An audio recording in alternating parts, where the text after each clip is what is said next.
Okay, once again, thank you for waiting. Welcome to UroChannel. It's Friday evening, 8 o'clock Central European time. And this is my second approach to trying to stream live. I hope the streaming quality is better now.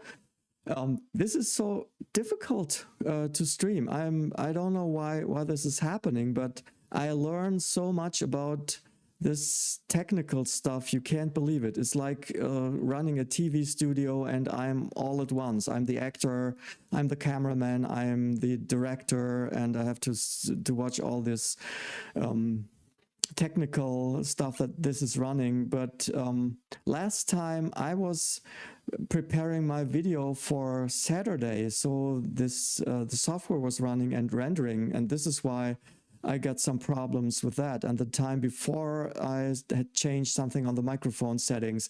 I hope you can hear me now.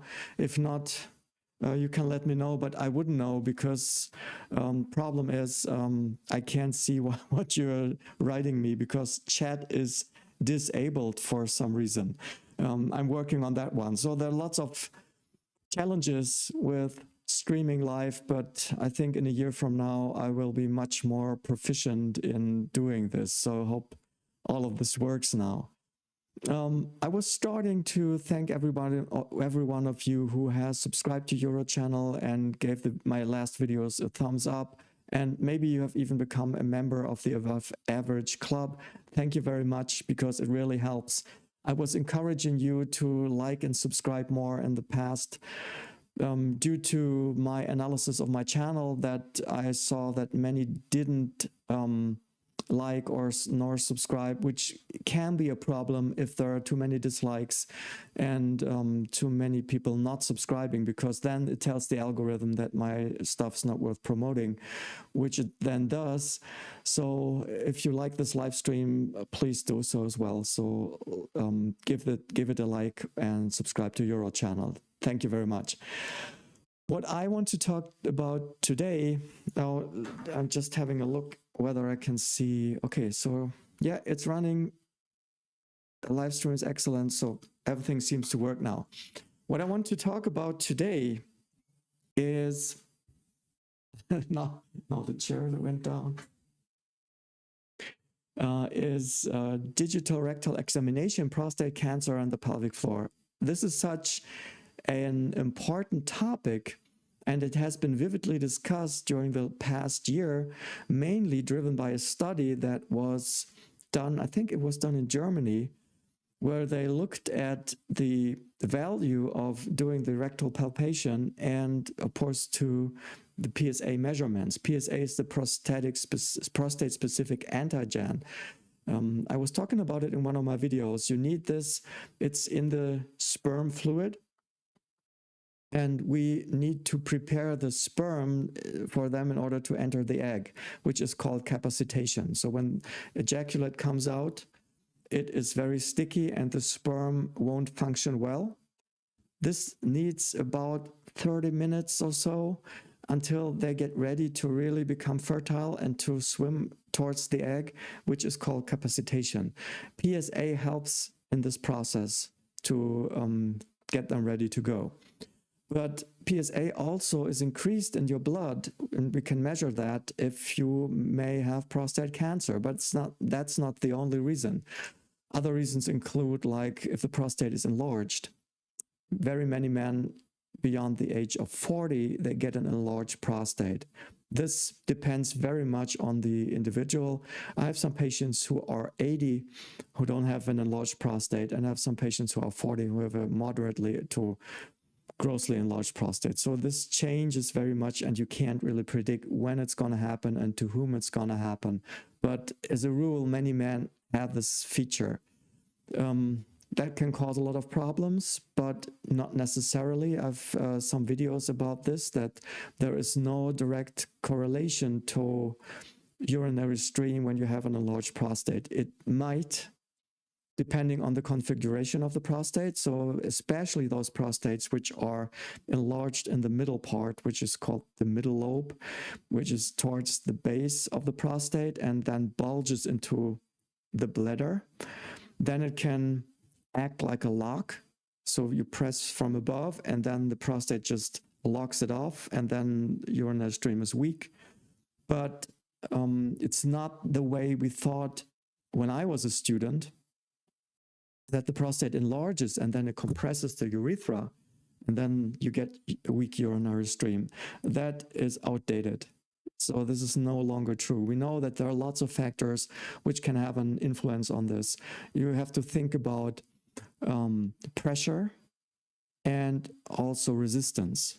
And it's an interplay between pressure and resistance. So if the bladder is weak, there's not enough pressure, and resistance, on the other hand, would be like if the prostate narrows down the urethra, then it may become a problem, but also depending on the pressure. And as we age, also the bladder ages, and pressure may change from the bladder.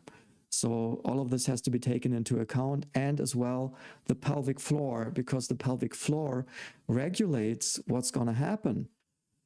If you just think about the sphincter muscle, which has to open, if it's not open very easily because of some diseases or maybe because of an overactivity, then the resistance will increase, and then because of the pressure that's coming from above, maybe the stream is getting weak. So there are lots of interplay and lots of stuff to think about when assessing a patient with lower urinary tract symptoms. Palpating the prostate is one of them because it gives me a lot of information. Yes, it's true.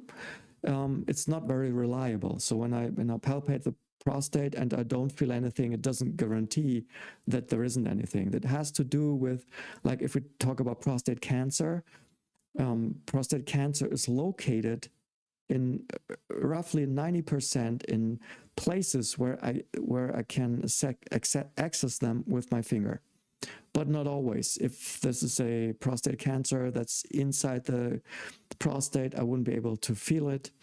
Also, my finger may not be long enough. If I have patients which are overweight or obese, it is possible that I don't reach to the prostate. And I always do rectal ultrasound, and my ultrasound probe is like this size.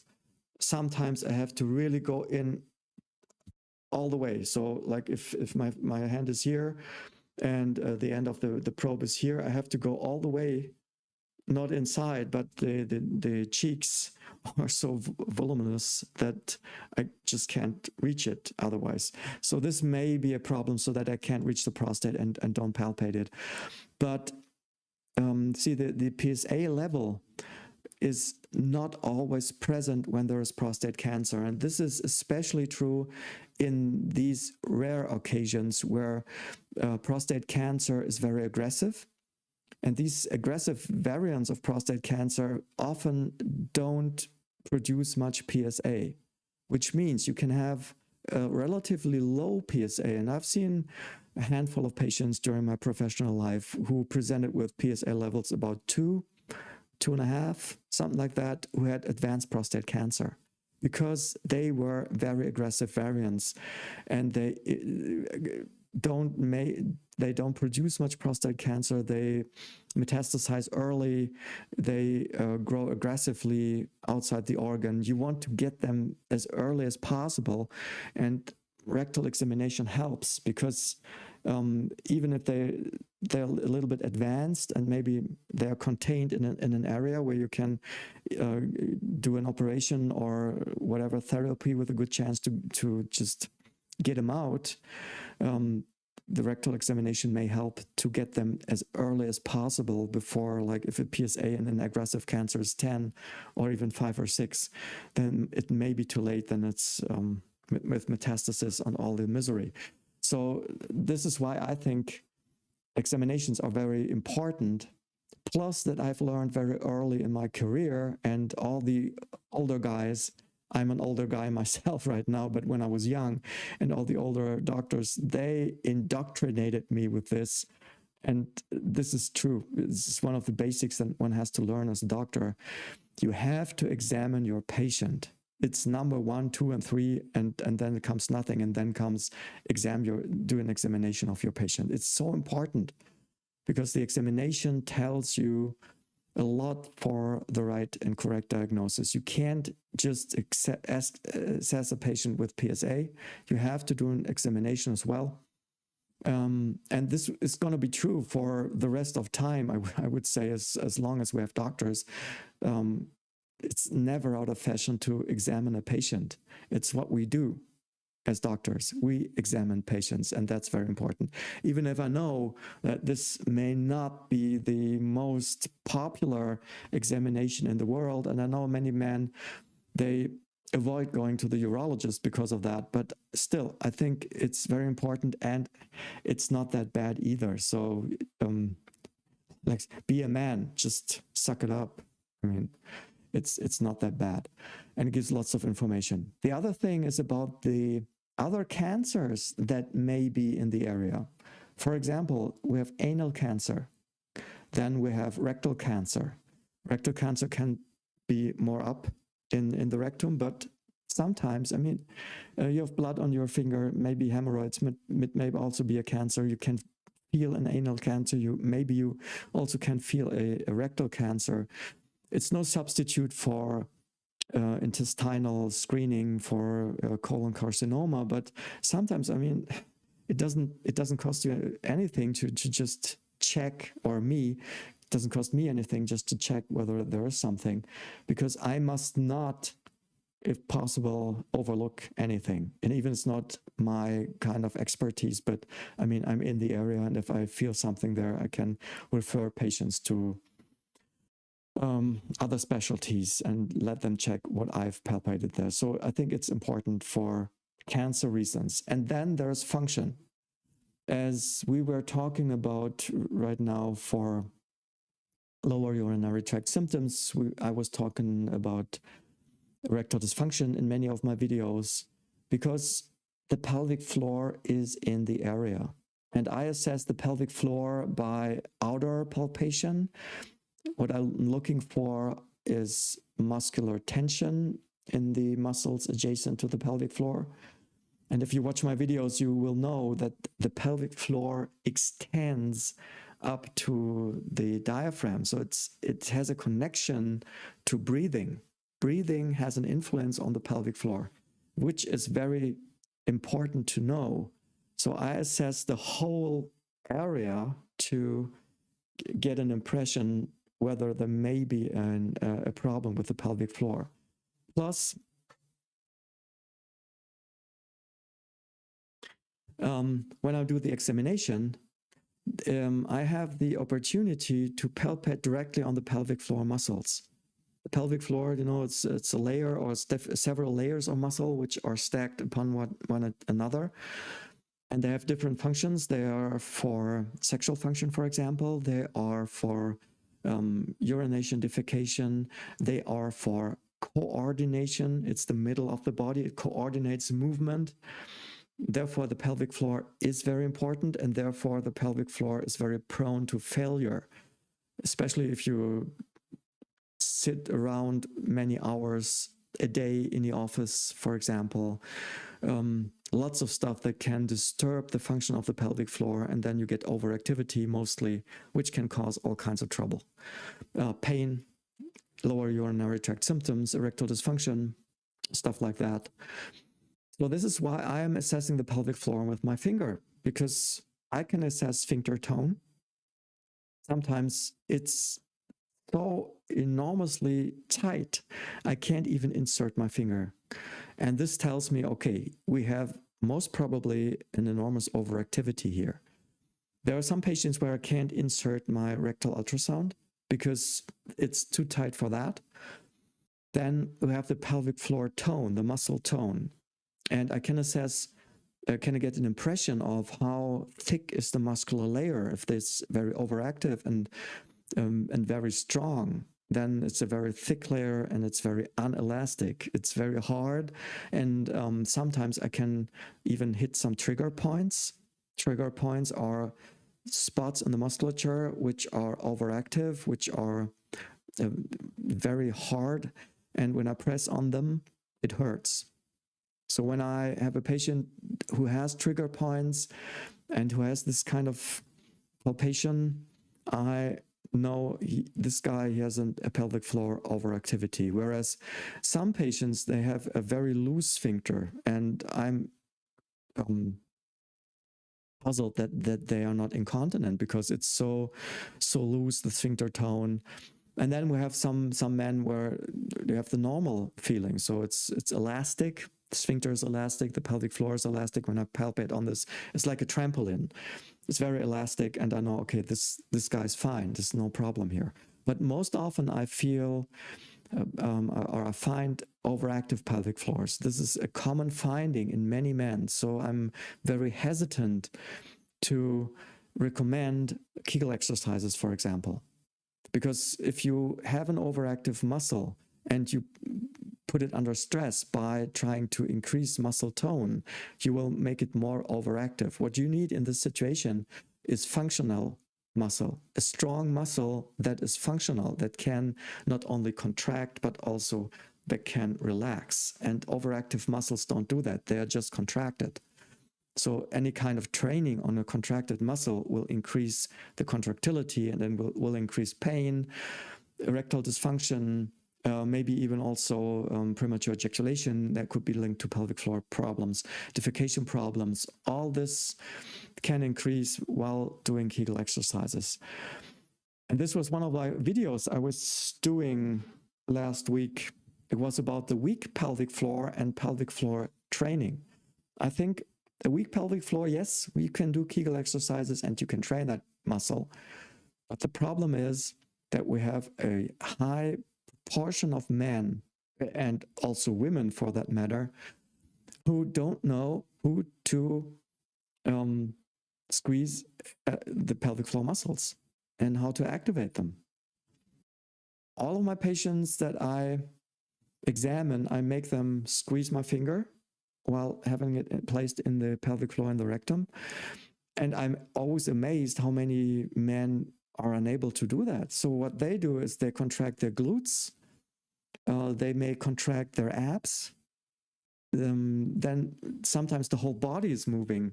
They contract glutes and abs just in order to make that work. But if you just contract the pelvic floor muscles, you don't see anything. You don't see any body movement. This is an action that if you stand, it would like be an inward motion of the sphincter muscle that moves up to the belly button, something like that. And you wouldn't see this from the outside in any way. So if you like film yourself, if you lay on your left side and you place a camera behind you and you film yourself while trying to squeeze the pelvic floor, and you see any kind of movement, then you're doing it wrong.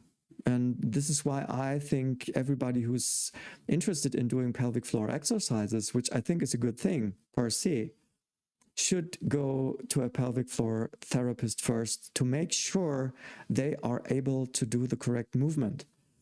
This will then enable you to build a strong pelvic floor and also to build an elastic and flexible pelvic floor, which is very important.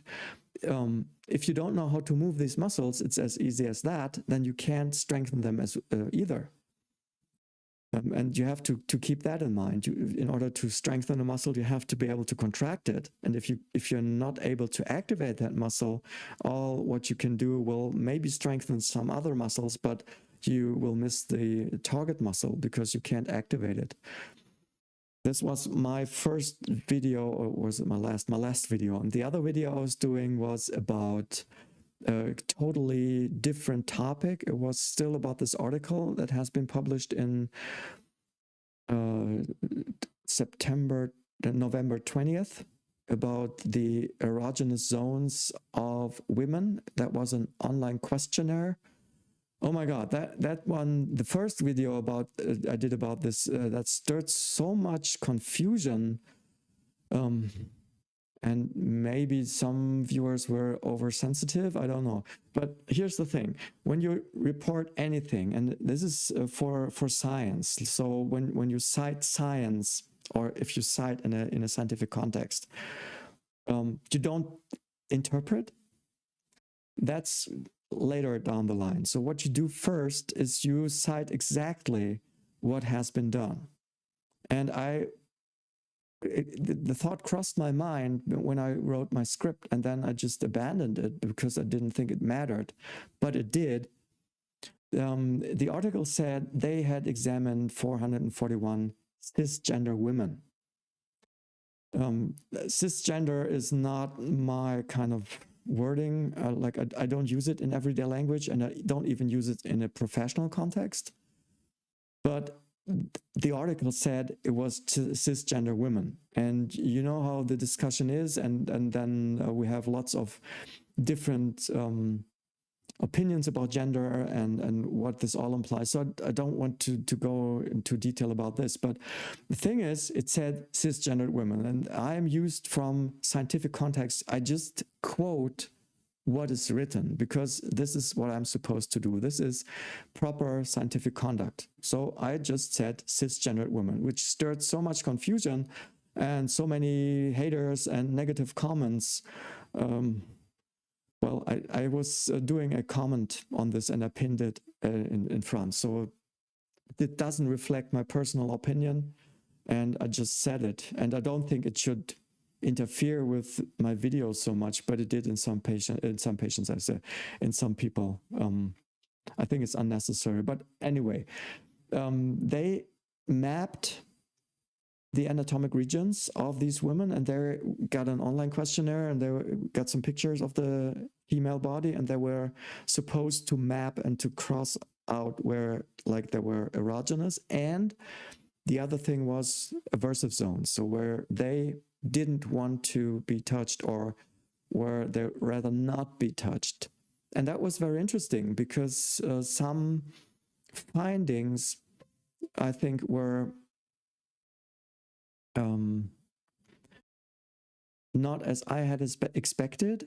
So there was a broader range of erogenous zones, when especially when it comes to the genital area. And this study was new in assessing the internal areas as well, which we didn't have in other studies. So that was the new thing about it. So that the opening, the vaginal opening was very interesting, what I noted. Also the pressure about the anal canal. So we have a lot of pressure in society because of internet pornography, but actually most women don't enjoy it. And that was partly also because of being embarrassed, which brings me back to you have to talk to your partner. And I also got some comments about that. One comment said, why are everybody telling me to talk to my partner? Well, it's a human being. You can talk to them. So please do, because it makes things much easier when you talk to your partner. And most partners you can honestly talk to. That's not the problem. Can assure you. I have lots of patients who come to me with erectile dysfunction, and they say, well, I am not talking to my partner about this. And then I say, well, come on, she's there with you. So how can she not know, being in bed with you, that you have an erectile problem? But they try to hide it, which then makes it worse, because then you activate the wrong nervous system, which is the sympathetic nervous system and not the parasympathetic nervous system. And then your problems get worse. But back to the study. So you have to talk to your female partner about these things, because my video was about the cervix, because the cervix is not per se an erogenous zone.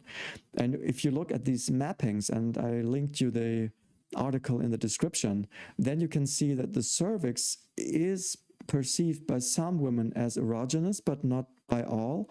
And if you look at aversive zones, then the cervix is the #1 aversive zone in that area, even if it was only 6.8%, but only 22% said that it was erotic. So you have to make that communication and talk to your partner whether she likes it or not.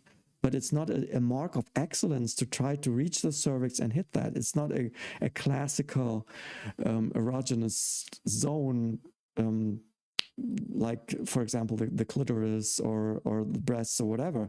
So I don't know where this comes from. Maybe it's internet porn. But I noticed it from my comments that many viewers talk about hitting the cervix when I say, well, most women don't like that cervix to be hit. And I was very glad many women stepped forward and commented on that video and said, well, finally somebody said it. We don't really like that. So once again, talk to your partner about this. This is very important that you make this communication and try to talk about this, because everybody is different and you can't know how your partner is and what they like and what they don't like unless you communicate that and you talk about this. I can't see any comment. Let's see if I have any access to comments. No. That's the next point I have to do. It's why don't I see chat messages? Let's see, maybe I have it here. Let's see if I have... Okay. Yeah, on my phone I can see something. Oh yeah, back ML. How does rectal ultrasound compare to DRE? Should both be done? I do both. They're different. What I can't assess with DRE is prostate size. This is my little game I do every time I palpate the prostate with myself. I ask myself, what do you think? Is this an enlarged prostate? And I have to say, I'm seldomly right about that, because the prostate has many shapes. Sometimes it bulges back into the rectum, then you get the impression it's large. And sometimes it doesn't, and then you think, okay, this is small. So I'm using the ultrasound to assess the size of the prostate, which is a very, very, very important parameter, because I have to put PSA, which I'm always taking into consideration with the measurement of the prostate. So I have to put this into perspective. If I have like a prostate that's 80 milliliters, which is a large prostate, the smallest ones on my device are around 16 cubic centimeters. It may change between devices, so I'm just looking at my device. So it tells me 16 is kind of 16 to 20 is around, it's a normal sized prostate, and everything above that, then it increases. And most patients, I would say, have 40 ml, but it's possible that they have 80. Let's say this guy has 80. Then I know I can be quite liberal with my PSA. So if he has a PSA of 3, I would say, okay, let's look at the other parameters. I always take complex PSA, free PSA, and I look at the different parameters. Maybe it's that's not a problem. And then I would assess dynamics over a certain amount of time. And then I would see how the PSA reacts. And I would put this into perspective. It's another story if I have somebody who's a prostate of 18 ml. And he has a PSA of 3. This is highly suggestive that something might be wrong here. So I would be very careful not to miss a prostate cancer in this person. And then I would do another PSA test. Maybe I would look a little bit about the dynamics, but I would be rather quick to do an MRI and see whether there is something we should look for. So this is what the rectal ultrasound can do. Plus, rectal ultrasound can give me some blood flow parameters like Doppler ultrasound. If we have inflammation of the prostate, that could be visible. I've seen inflammatory prostates. I do elastography, which is a color coding of hardened areas in between the prostate. And I get also an impression of the bladder, which I think is kind of nice, because if I go to the bladder from the belly, it looks totally different. And if I look from beneath, I get a much clearer picture of the prostate. And this is also true for pubic ultrasound of the prostate, you can't really see anything. Like you can see, okay, there's a prostate and you can see configuration kind of, but it's a totally different picture if you go from transrectally. You see the prostate from a whole different angle, and the topography of the prostate, it's wow, it's such a difference. So I am always doing that. Let's see, another question. Interesting.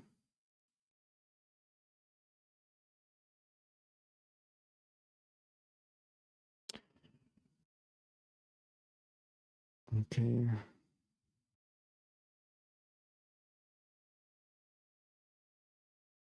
No, nothing else.